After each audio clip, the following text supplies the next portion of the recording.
Le jour du départ de la conduite, donc, qui a fait le trajet Neuville-Morges, nous avions prévu de sortir cette conduite en fin de journée et de voyager pendant la nuit pour arriver au petit matin à Morges et avoir encore toute la journée pour assembler cette conduite et la couler. Si on ne suit pas le tracé prévu, on perd du temps et surtout à la fin.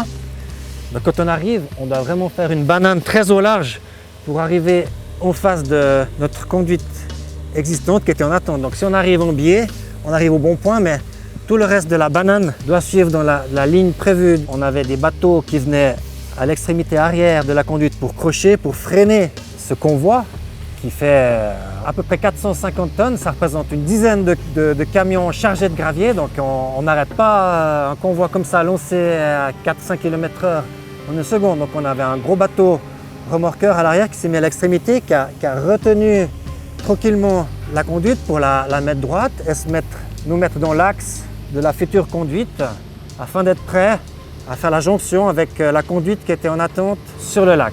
Toutes les équipes étaient prêtes à recevoir ce tuyau et nous avons tout de suite posé ce tuyau dans son alignement définitif. Concernant le noyage et la mise en eau de la conduite, ce travail a mobilisé énormément de monde puisque nous avions une équipe qui s'occupait du remplissage de l'eau avec des débitmètres, un débit précis. Il y avait les équipes qui s'occupaient d'aligner la conduite avant qu'elle coule sur des bateaux avec des GPS. Il y avait une équipe à l'extrémité de la conduite qui tirait la conduite contre le large pour qu'elle reste bien tendue, pour qu'au fur et à mesure qu'elle descende, elle ne fasse pas un S au fond. Et il y avait l'équipe qui s'est occupé de descendre le dernier morceau de tuyau avec des treuils depuis cette barge pour que la crépine arrive au fond